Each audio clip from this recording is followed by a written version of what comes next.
The morning sun cast long shadows across the corridors of Buckingham Palace as Princess and walked briskly toward her brother's private study.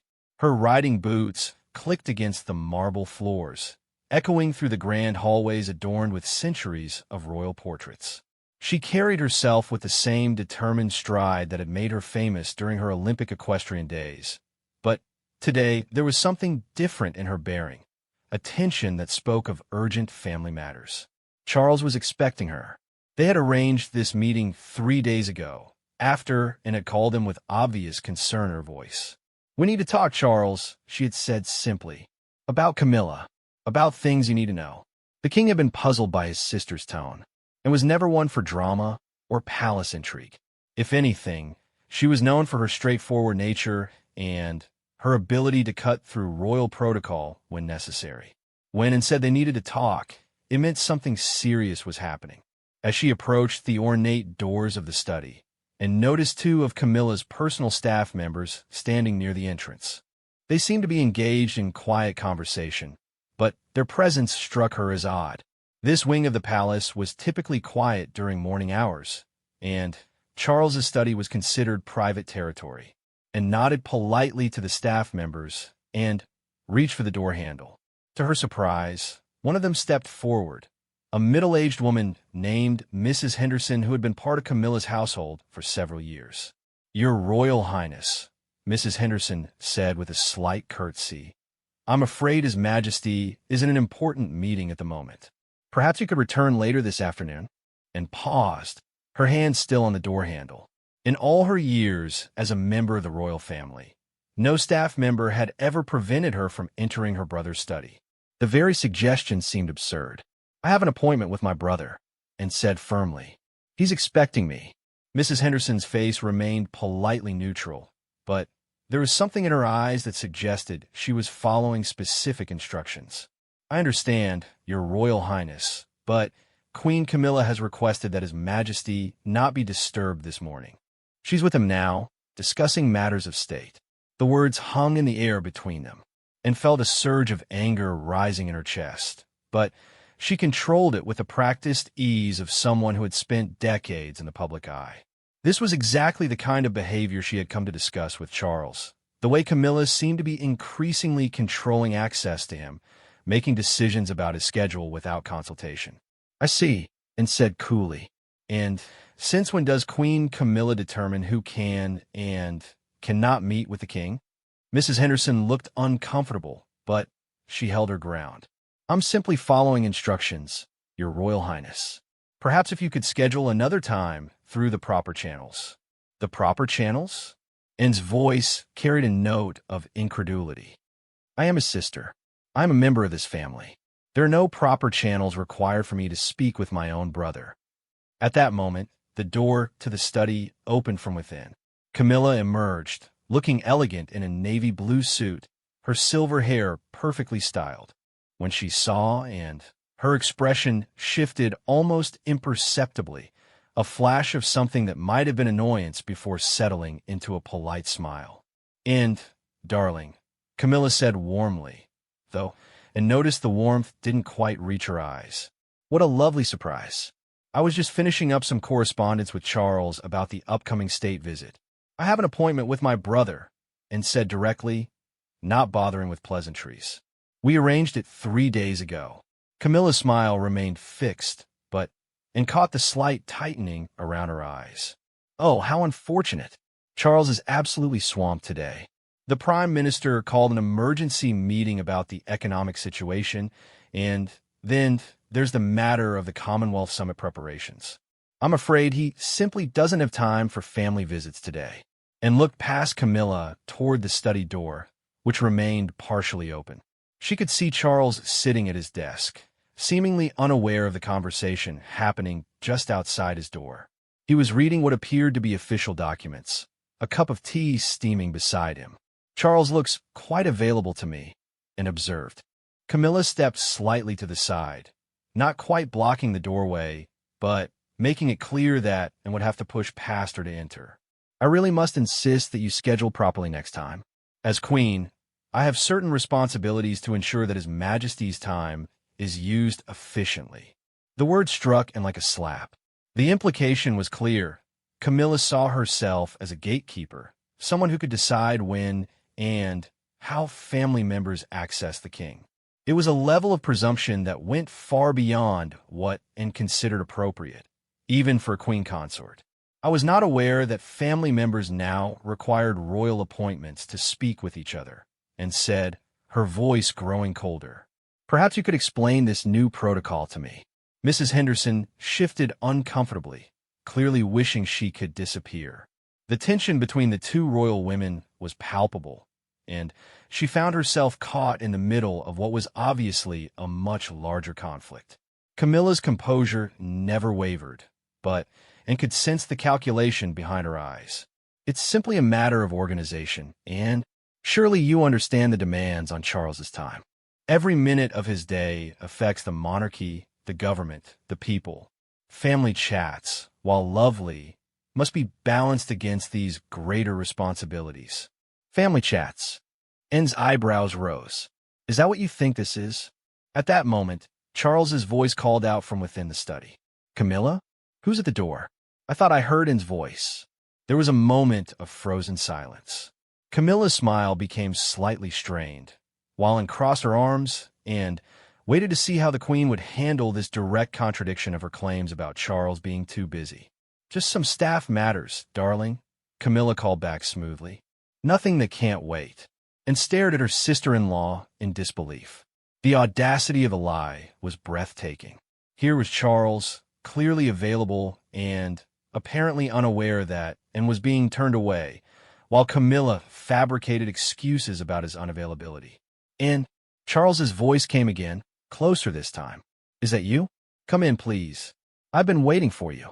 Camilla's jaw tightened almost imperceptibly. She had been caught in her deception, and now she would have to gracefully retreat or risk an even more embarrassing confrontation in front of the staff. Well, Camilla said with a laugh that sounded forced, it seems Charles has a moment after all. How wonderful for you both. She stepped aside, but as N moved toward the door, Camilla placed a gentle hand on her arm. Do try to keep it brief, won't you? We have so much to accomplish today. And looked down at Camilla's hand, then back up at her face. I'll take as much time as my brother, and I require. She gently but firmly removed Camilla's hand from her arm and walked into the study. Behind her, she heard Camilla speaking in low, urgent tones to Mrs. Henderson, but she couldn't make out the specific words. Charles looked up from his papers as she entered, his face breaking into a genuine smile. He was dressed casually for a king, a simple button-down shirt and slacks, his reading glasses perched on his nose. The study itself was comfortable and lived in, with personal photographs scattered among the official state papers, books piled on side tables, and a fire crackling softly in the fireplace. And wonderful to see you, he said, standing to embrace her. I was starting to wonder if you'd forgotten about our meeting. Not forgotten, and said carefully, glancing back toward the door, which Camilla had closed firmly behind her. Though apparently some people thought it best that we not meet today. Charles frowned, following her gaze. What do you mean? And walked to the window, looking out at the palace gardens where tourists were already gathering for the morning tour. She needed a moment to collect her thoughts and decide how much to reveal about what had just happened. The incident at the door was symptom of a larger problem, one that she had been observing for months but hadn't known how to address. Charles, she said finally, turning back to face him. When did you last make a decision about your schedule without consulting Camilla? The question seemed to catch him off guard. He removed his reading glasses and set them down on the desk, considering her words. I'm not sure what you mean, he said slowly. Camilla and I discuss many things. She's my wife, after all, and as queen, she has legitimate interests in the functioning of the monarchy. I'm not questioning her role as queen, and clarified. I'm questioning her role as your gatekeeper. Do you realize that she just spent 10 minutes trying to prevent me from seeing you? She told me you were too busy, that you were in emergency meetings that I should schedule through proper channels. All while you were sitting in here, apparently free and expecting me. Charles's expression shifted from confusion to concern. That can't be right. Camilla knew you were coming. I mentioned it to her several times this week. Did you? And what was her response? Charles was quiet for a long moment, clearly thinking back through recent conversations, and could see the wheels turning in his mind as he began to piece together things that perhaps he had been too busy or too trusting to notice before. He started, then stopped. She said that family meetings were important, but that we should try to be efficient about them, that there were so many demands on our time. Charles, I'm your sister. We're not a demand on your time. We're your family. The weight of her words settled between them. Charles had always been close to his family, particularly to Anne, who had been his confidant and advisor throughout many of the most difficult periods of his life. The idea that someone, even his wife, might be deliberately limiting his access to family members was deeply troubling. Tell me exactly what happened out there, he said, settling back in his chair and gesturing for her and to take the seat across from his desk, and recounted the entire incident in detail. Mrs. Henderson's attempt to turn her away, Camilla's various excuses, the lie about Charles being in emergency meetings. As she spoke, she watched her brother's expression grow increasingly dark. This isn't the first time something like this has happened, she continued when she finished the main story. William mentioned that he's had difficulty reaching you directly. Harry complained about the same thing before everything fell apart with him. At first, we all assumed it was just the normal chaos of royal scheduling. But now I'm beginning to wonder if there's a pattern. Charles leaned back in his chair, pressing his fingers to his temples. I need to think about this. There have been times when I've wondered why certain people seem to be calling less frequently or why some meetings never materialized. But I always assumed. You assumed what? I assumed that Camilla was helping me prioritize. She's often spoken about the need to protect my time, to ensure that every meeting and every decision serves the greater good of the monarchy. I thought she was being supportive, and chose her next words carefully. She could see that Charles was beginning to understand the implications of what she was telling him, and she didn't want to push too hard too fast. Charles, what would you say if I told you that some members of the family feel like they're losing access to you? Not because you don't want to see them, but because there are barriers being put in place that you might not even be aware of. He looked at her sharply. What kind of barriers? Phone calls that don't get passed along. Meeting requests that are declined on your behalf without your knowledge. Staff members who seem to have been instructed to discourage spontaneous family visits. A general sense that everything has to go through Camilla first, as if she's screening your entire life. Charles was quiet for several minutes, staring out the window at the same garden view that and had been contemplating earlier. When he finally spoke, his voice was heavy with concern. If this is true, and I'm not saying it is, but if it is, then it represents a serious problem, not just for the family, but for the monarchy itself. The strength of the institution has always rested on family unity and the ability to support each other through difficulties. And nodded. That's exactly why I needed to talk to you, and why I was so concerned when I nearly wasn't allowed to do so. What would you have me do? Charles asked. These are serious accusations you're making about my wife. I'm not asking you to take any dramatic action, and replied. I'm simply asking you to pay attention. Notice who has access to you and who doesn't. Notice when meetings get canceled or rescheduled without your direct involvement. Notice whether you're making your own decisions or whether they're being made for you. Charles nodded slowly. And if I discover that your concerns are justified, then you'll need to decide what kind of king you want to be, and said simply, one who rules in partnership with his family, or one who rules in isolation because his family has been systematically excluded from his life. The conversation continued for another hour, with and providing specific examples of incidents that had raised her concerns. She spoke about Christmas planning meetings that family members hadn't been invited to, about traditional events that had been restructured without consultation, about a general sense that access to Charles was becoming increasingly difficult to obtain. By the time she left the study, Charles had promised to pay closer attention to the pattern she had described, and could see the conflict in his eyes, the struggle between love for his wife and concern for his family, between trust and suspicion, between the desire for harmony and the need for truth. As she walked back through the palace corridors and reflected on how difficult the coming weeks might be for her brother, she had planted seeds of doubt that would be impossible to ignore, and she knew that Charles would now be watching every interaction, questioning every decision, wondering whether his life was truly his own or whether it was being managed by someone else's agenda. The question was whether he would have the strength to confront what he might discover, and whether their family could survive the revelations that might come alight. And hoped she had done the right thing by speaking up, but she also knew that once certain words were spoken, there was no taking them back. The palace felt different as she made her way to her car, more shadowy, more full of hidden tensions and unspoken conflicts. The monarchy had weathered many storms throughout its long history, but the storms that came from within the family itself were often the most dangerous of all. 3 weeks had passed since Anne's disturbing conversation with Charles, and the king found himself living in a state of heightened awareness that was both enlightening and deeply unsettling. Every interaction with his staff, every canceled meeting, every phone call that somehow never reached him became a subject of scrutiny.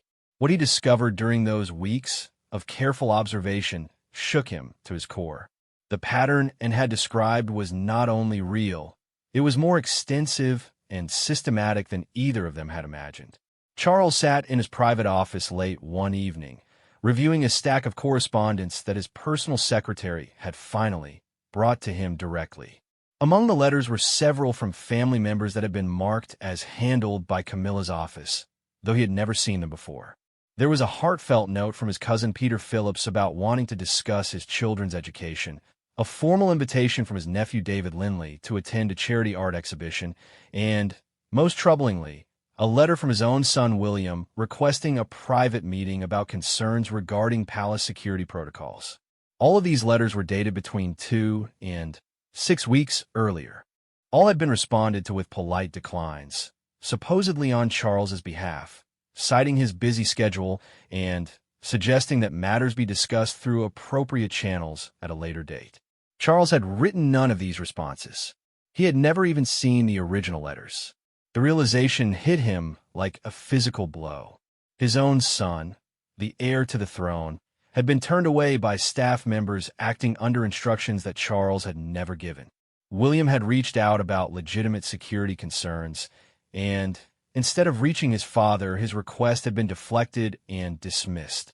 The king picked up his secure phone and dialed William's personal number. It rang several times before his son answered, sounding surprised to hear from him directly. "Father? Is everything all right? It's rather late. William, I need to ask you about a letter you sent me. About security protocols. I understand you wanted to meet." There was a pause on the other end of the line. "That was over a month ago, Dad. I received a response from your office saying you were too busy to discuss it and that I should work through normal governmental channels. I assumed you decided it wasn't a priority." Charles closed his eyes, feeling a wave of anger and shame wash over him. "I never saw your letter, William. I never authorized any response. What were the security concerns?" Another pause, longer this time. "Dad, are you saying that you didn't know I'd contacted you about this?" "I'm saying that I'm beginning to discover that there are many things I haven't been made aware of. Please, tell me about the security issues."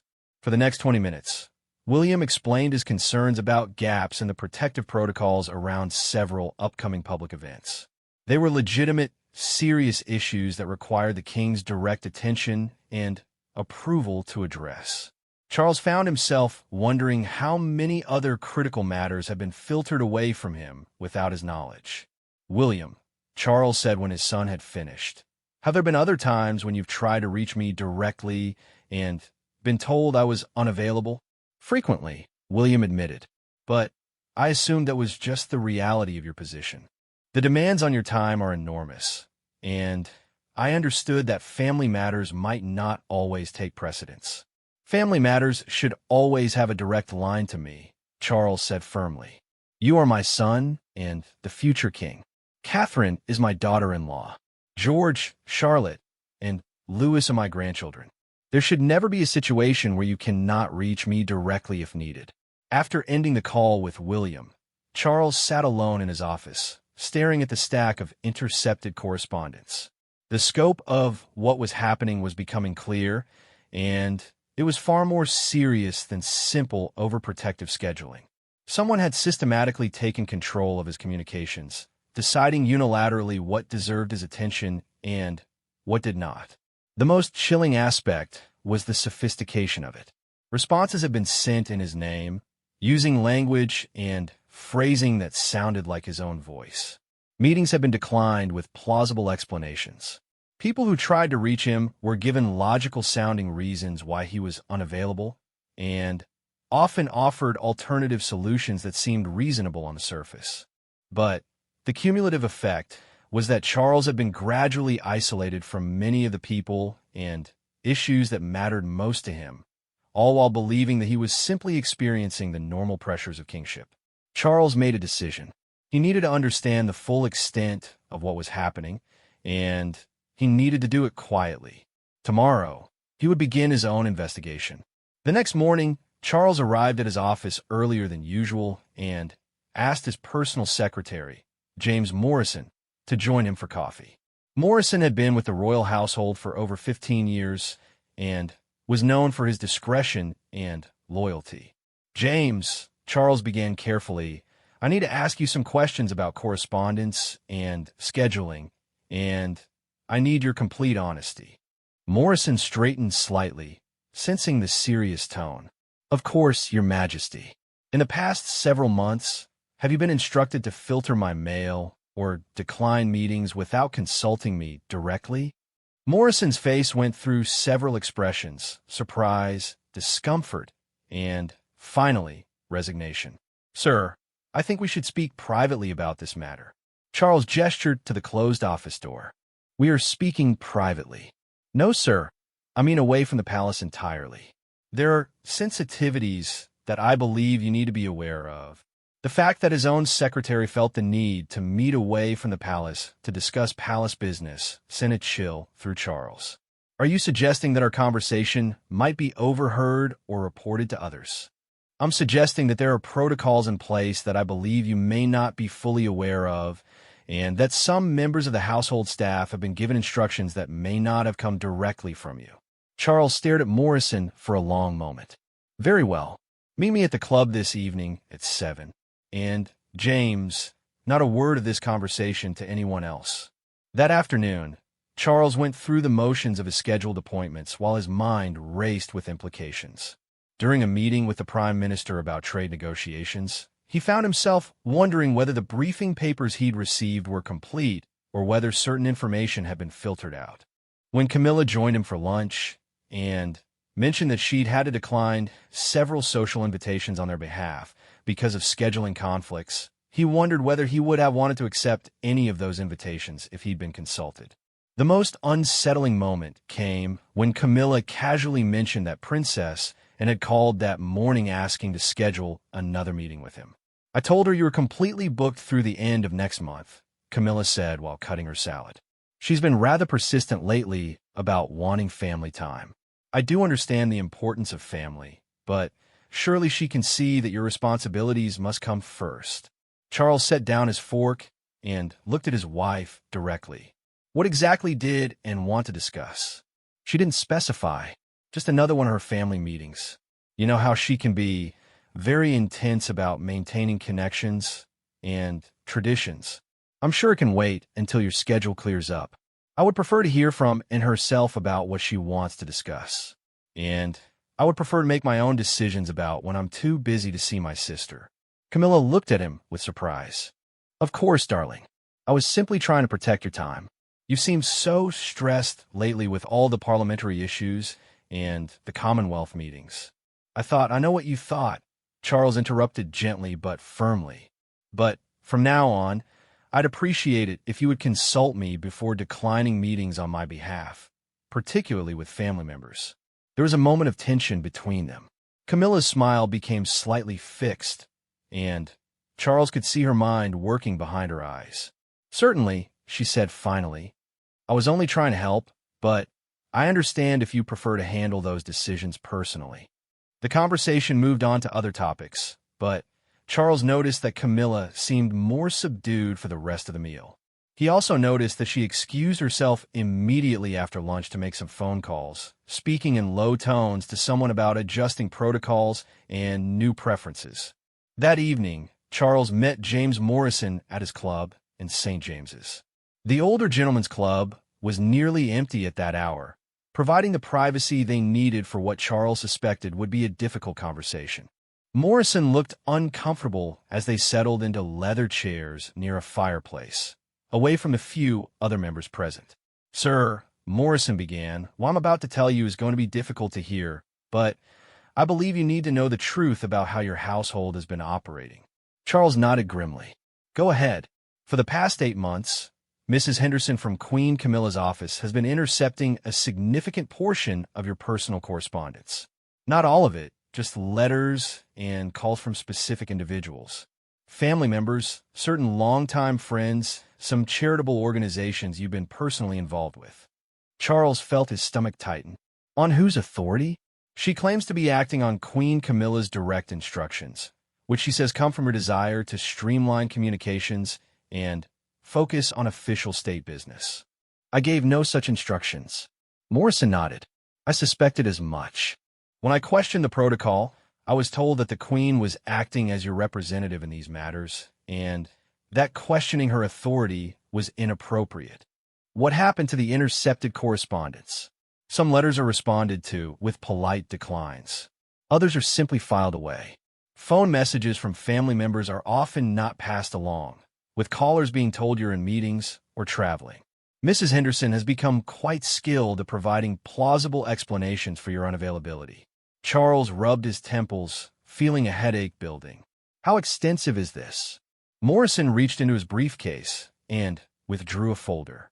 "I've been keeping informal records because the situation made me uncomfortable. Based on my observations, approximately 40% of your family-related correspondence and 60% of personal phone calls have been intercepted or redirected over the past 8 months." The numbers were staggering. Charles thought about all the times he'd wondered why certain family members seemed to be calling less frequently, why some friends seemed to have become more distant, why some charitable organizations he cared about seemed to have stopped reaching out for his support. "James, this represents a massive breach of trust and protocol. Why didn't you come to me sooner?" Morrison looked genuinely distressed.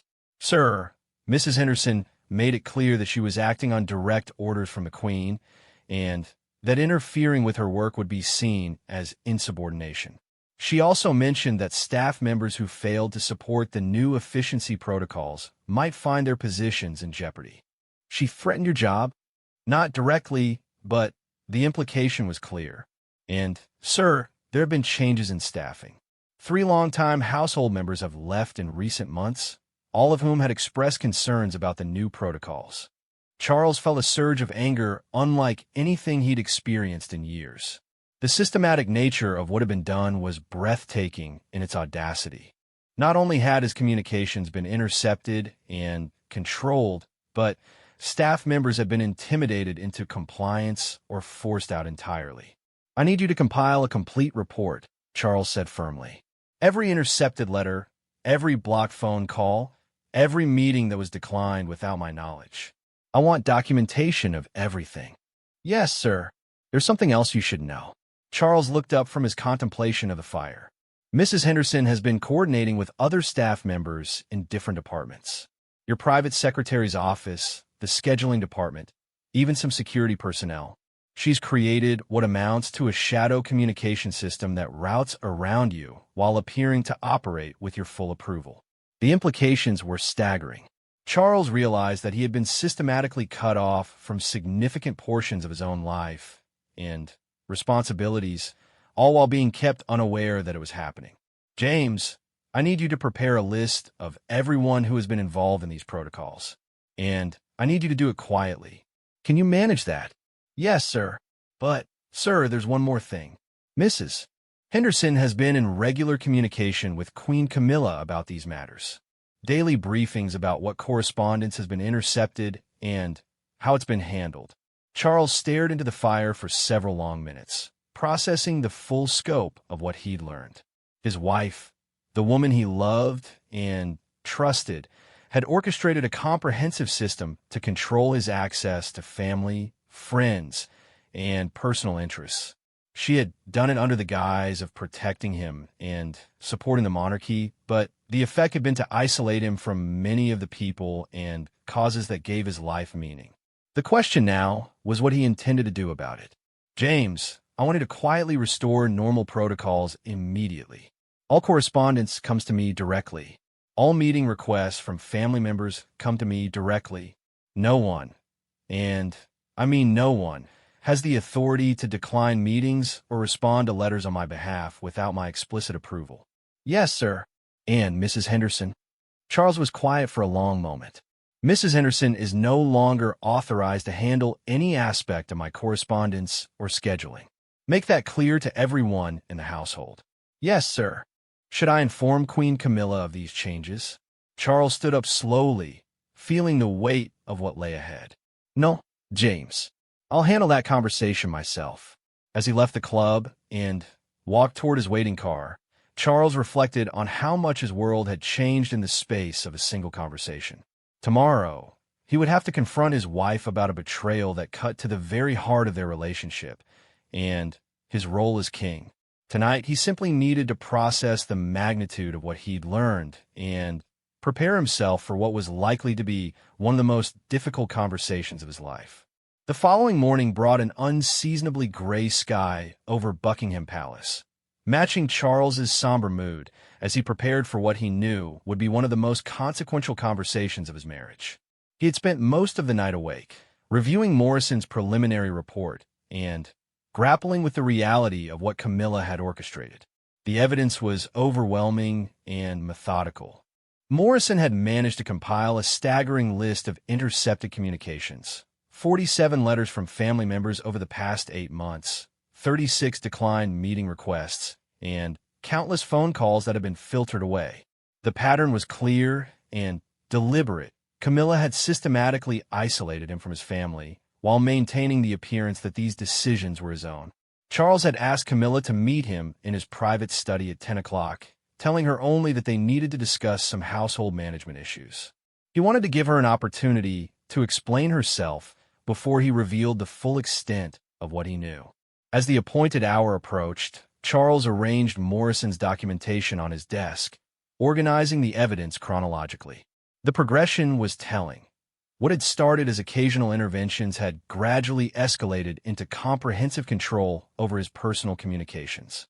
Camilla arrived precisely on time, looking elegant in a cream-colored suit, her demeanor bright and cheerful. She kissed his cheek affectionately and settled into the chair across from his desk with the comfortable ease of someone who had no idea that her world was about to shift dramatically. "Good morning, darling," she said warmly. "You mentioned household management issues. Is there something wrong with the staff arrangements?" Charles studied his wife's face, looking for any sign that she suspected what was coming. Her expression was open and concerned, showing no hint of deception or anxiety. Either she was an exceptional actress, or she genuinely believed that her actions had been appropriate and justified. "Camilla," he began carefully, "I want to ask you about your involvement in managing my correspondence and scheduling." A slight flicker crossed her face. Not alarm exactly, but something like caution. "What specifically would you like to know?" "I'd like to know why letters from my family members have been intercepted and responded to without my knowledge. I'd like to know why meeting requests from William and have been declined in my name without my authorization. And I'd like to know why you've instructed staff members to filter my communications without consulting me." The silence that followed was profound. Charles watched as his wife's expression shifted through several phases: surprise, calculation, and, finally, a kind of resigned acknowledgement that the conversation she had perhaps been expecting had finally arrived. "Charles," she said slowly, "I think there may be some misunderstanding about what I've been trying to do. Then, please help me understand." Camilla leaned forward slightly, her hands clasped in her lap. Her voice took on a reasonable, almost pleading tone. Darling, you've been under enormous pressure since the coronation. The demands on your time are relentless, and I've watched you struggle to balance everything: state duties, parliamentary obligations, Commonwealth responsibilities. You were exhausted, stressed, trying to be everything to everyone. Charles remained silent, allowing her to continue. The family, well, you know how they can be. And with her constant need for family meetings about every little tradition and protocol, the cousins wanting to discuss their children's futures and their charitable projects. Even William, bless him, but he does tend to bring you every security concern and administrative detail rather than handling appropriate matters through normal channels. Those are not little traditions, Camilla, and William is the heir to the throne. Security concerns should come directly to me. Camilla's expression became slightly defensive. Of course they should, when they're genuinely serious.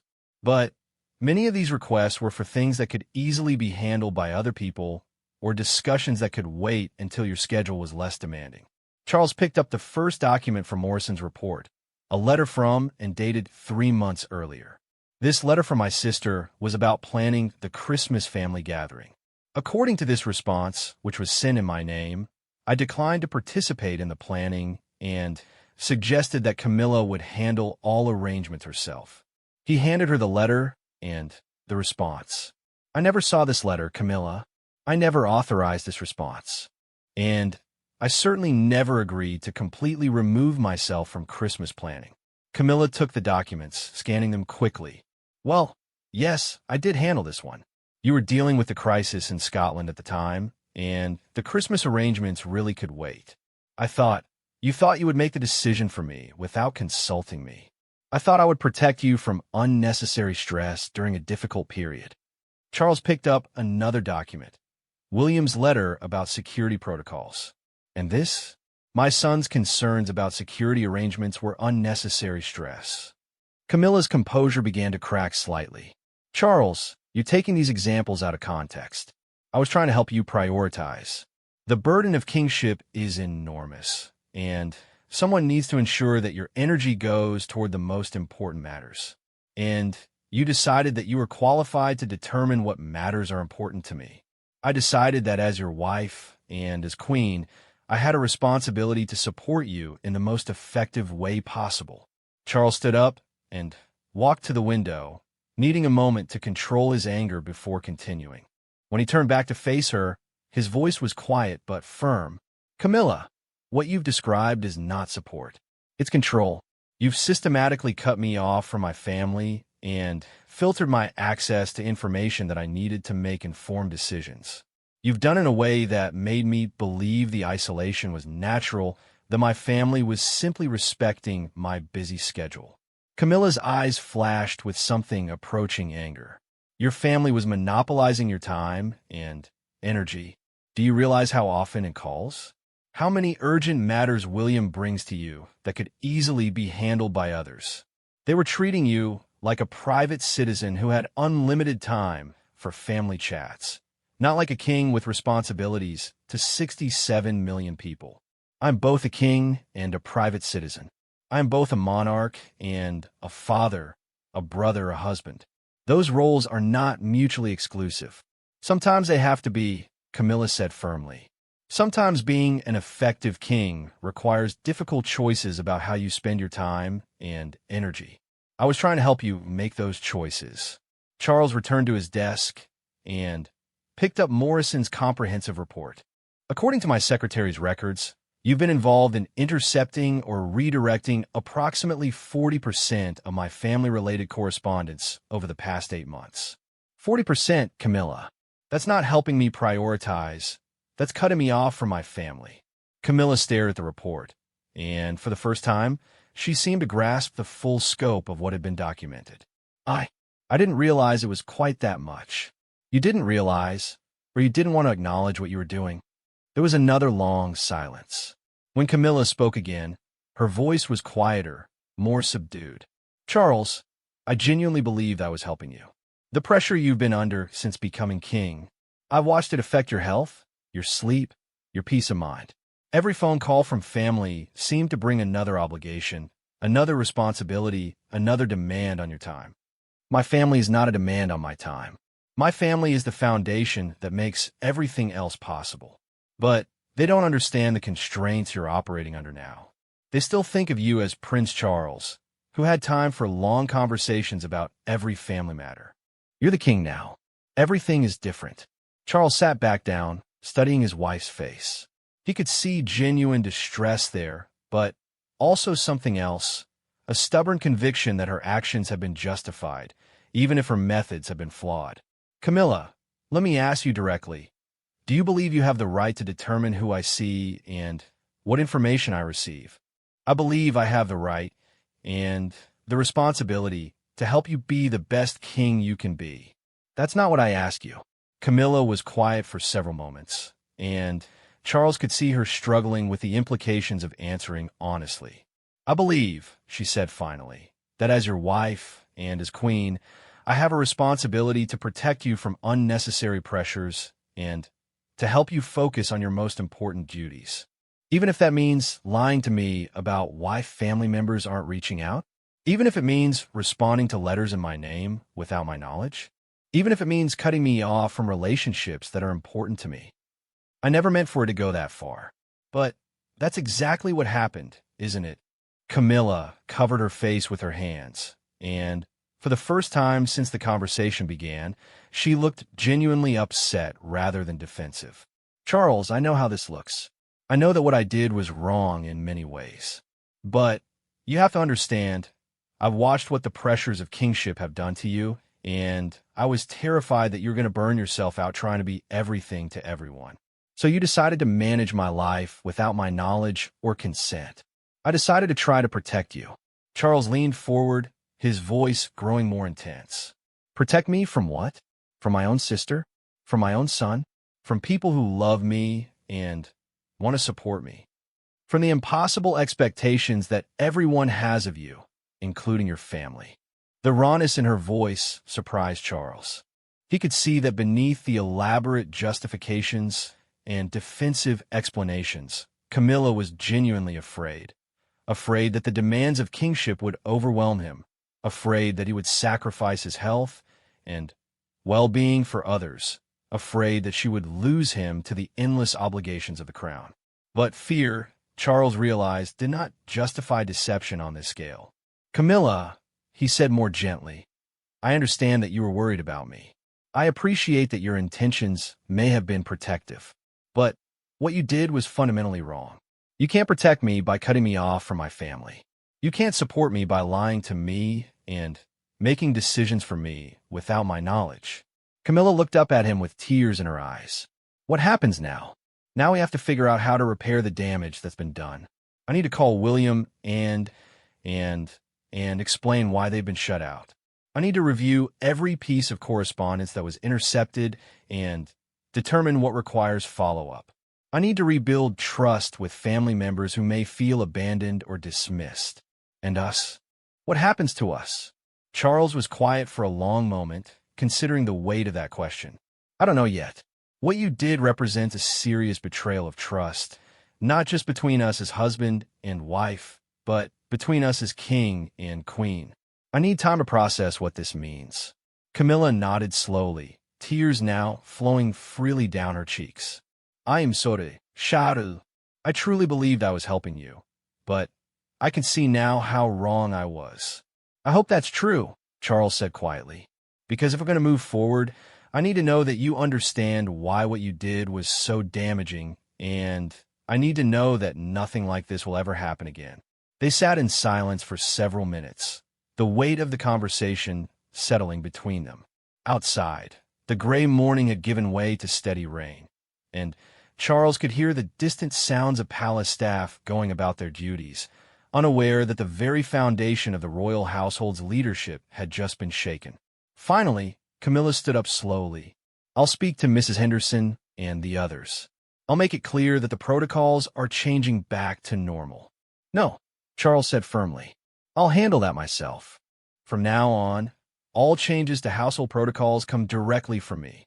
Camilla nodded, accepting the implicit message that her authority to make unilateral decisions about palace operations had been revoked. As she reached the door, she turned back to look at him.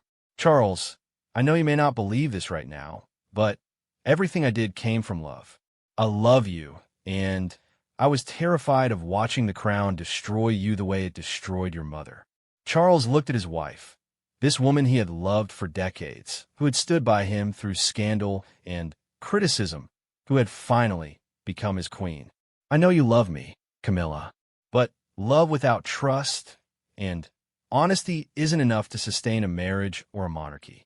After she left, Charles sat alone in his study for a long time, staring at the rain-soaked windows and contemplating the difficult work that lay ahead. He needed to repair relationships with family members who might feel betrayed or abandoned. He needed to restore proper protocols within the household. And he needed to decide whether his marriage could survive this fundamental breach of trust. Most importantly, he needed to figure out how to be the king he wanted to be, one who could balance the enormous responsibilities of the crown with the personal relationships that gave his life meaning. It was a balance that Camilla had tried to manage for him, but Charles now realized it was a balance that only he could maintain. The work of rebuilding would begin immediately, starting with the most difficult phone calls he would ever have to make. 2 months had passed since Charles's confrontation with Camilla, and the reverberations of that conversation continued to reshape the dynamics of the royal household. The king had spent weeks making difficult phone calls, sending personal letters of explanation, and gradually rebuilding relationships that had been damaged by months of systematic isolation. The process had been more challenging than he had anticipated, not because his family members were unforgiving, but because the scope of what had been hidden from him kept expanding as people felt comfortable sharing their experiences. Princess Anne had been the first person Charles called, and her response had been both supportive and deeply concerning. "Charles," she had said quietly, "I'm relieved that you finally know what was happening, but I have to tell you, there were many of us who wondered if you were simply choosing to distance yourself from the family." That possibility that his own family members might have questioned his love and commitment to them had shaken Charles profoundly. How many relationships have been damaged not just by the blocked communications, but by the assumption that he had consciously chosen to pull away? William's reaction had been more complex. As the heir to the throne, he understood the pressures of royal duty better than most family members, and part of him had accepted the explanations about his father being too busy for family matters. But he was also deeply troubled by the security implications of having his concerns filtered and potentially overlooked. "Dad," William had said during their first conversation after the revelation, "if my security briefings were being intercepted, what other critical information might have been kept from you? This isn't just about family relationships. This is about the functioning of the monarchy itself." That observation had prompted Charles to launch a broader review of palace communications and protocols, led by Morrison and an independent consultant. What they discovered was disturbing. The interference hadn't been limited to family communications. Certain charitable organizations that Charles had historically supported found their requests for meetings mysteriously difficult to schedule. Long-standing advisors on environmental issues, causes close to Charles's heart, had been gradually marginalized as their access became more restricted. The pattern was subtle but consistent. Anything or anyone that Camilla perceived as competing for Charles's time and attention had been systematically deprioritized or excluded. Now, as Charles sat in his study on a crisp December morning, he was preparing for what he hoped would be a healing conversation. He had asked his entire immediate family to join him for tea, and William and Catherine and even Edward and Sophie. It would be the first time in over a year that they had all gathered informally, without the structured agenda of an official family meeting, and arrived first, looking more relaxed than Charles had seen her in months. The restoration of normal communication had allowed them to return to their natural rhythm of frequent, informal conversations about both family matters and royal duties. "How are things at home?" Anne asked, settling into her usual chair near the fireplace. The question was carefully phrased, but Charles understood what she was really asking. How are things with Camilla? Complicated, Charles admitted. We're working through everything, but it's going to take time to rebuild the trust that was broken. And nodded thoughtfully. And how is she handling it all? Charles considered his answer carefully. The past 2 months have been difficult for Camilla as well. She had been forced to confront the full extent of what her actions had cost, not just in terms of Charles's relationship with his family, but in terms of her own standing within the royal household. She's trying, he said finally, but I think she's still struggling to understand why what she did was so problematic. Part of her still believes she was acting in my best interests. Before Anne could respond, William and Catherine arrived with their children. The sight of George, Charlotte, and Louis running into his study brought the first genuine smile to Charles's face in weeks. These grandchildren have been among the casualties of Camilla's restrictions. Their spontaneous visits have been discouraged as disruptive to the king's schedule, and Charles had missed more of their activities than he'd realized. "Grandpapa," Charlotte called out, launching herself into his arms. "Mummy says we can stay for proper tea with grown-up conversations." Charles laughed, holding his granddaughter close. "Indeed you can. I've missed having proper conversations with all of you." Edward and Sophie arrived shortly after, completing the gathering. As they settled around the comfortable seating area that Charles had chosen instead of the formal conference table, the king felt a sense of rightness that had been missing for months. "I asked you all here," Charles began, "because I need to apologize and I need to make sure we understand each other going forward." William shifted forward slightly. "Dad, you don't need to apologize to us. We understand what happened." "But I do need to apologize," Charles insisted, "because even though I wasn't aware of what was being done in my name, the responsibility for those actions ultimately rests with me. I allowed a situation to develop where someone else was making decisions about my relationships and priorities without my knowledge," and spoke up quietly. "Charles, we all understand the pressures you're under. None of us blame you for what happened. But you questioned whether I still valued our relationships," Charles replied. "And you told me that some of you wondered if I was choosing to distance myself from the family. That possibility should never have existed." Edward, who had been listening quietly, finally spoke. "What matters now is that you know what was happening and you've taken steps to fix it. But I think we all need to talk about how to prevent something like this from happening again." Charles nodded gratefully. "That's exactly what I wanted to discuss. I've learned that it's not enough to assume that family relationships will take care of themselves, or that the people closest to me will always have access. I need to be more intentional about protecting and nurturing these connections." Catherine, who had been playing with Louis while listening to the conversation, looked up. "Charles, may I ask a question that might be difficult?" "Of course. Where does this leave Camilla's role in the family? I understand that she made serious mistakes, but she is your wife and our queen. How do we move forward with her?" The question hung in the air, and Charles could see that everyone was interested in his answer. It was the issue that had been underlying all their conversations, but hadn't been directly addressed. "Camilla is my wife," Charles said slowly, "and she will remain my wife. But the role she played in isolating me from all of you cannot and will not continue. She has acknowledged that her actions were wrong, and she's committed to rebuilding trust," and leaned forward slightly. "And if she struggles with that commitment, what if the old patterns start to reassert themselves?" Charles met his sister's gaze directly. "Then there will be consequences that go beyond just family relationships. The monarchy cannot function if the monarch is isolated from his advisors, his family, and the people and causes he cares about." The implications of that statement were clear to everyone in the room. Charles was indicating that any future interference would threaten not just family harmony, but Camilla's position as queen. William nodded approvingly. "That's what I needed to hear, because this wasn't just about hurt feelings, it was about the integrity of the institution." For the next hour, they talked about practical changes that would help prevent future problems. Charles established clear protocols for family access, created multiple channels for important communications, and committed to regular informal gatherings that couldn't be canceled or rescheduled for convenience. Most importantly, he asked his family members to be direct with him if they ever again felt shut out or marginalized. "Don't wait months to tell me if you're having trouble reaching me," he said. "Don't assume that I'm too busy or that my priorities have changed. Come to me directly, and if that doesn't work, persist until you reach me."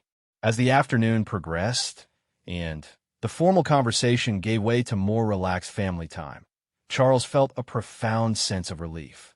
The children played while the adults caught up on months of missed conversations and shared stories from her recent charitable work.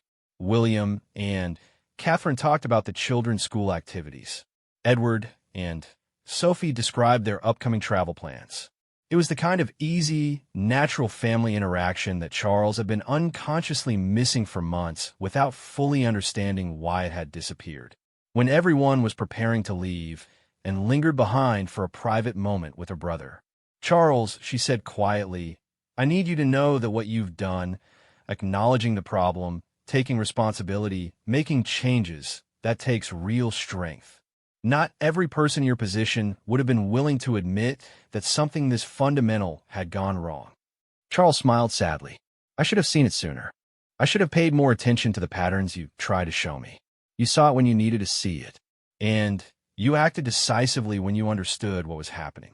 That's what matters." As and left, Charles remained in his study, reflecting on how much had changed since that first difficult conversation with her 3 months earlier. The process of rebuilding had been painful and complex, but it had also clarified his priorities in a way that might not have happened otherwise. He understood now that being king meant more than managing official duties and state responsibilities. It meant protecting the relationships and values that gave meaning to his role and his life. It meant maintaining the connections that reminded him why the monarchy mattered and whom it was meant to serve.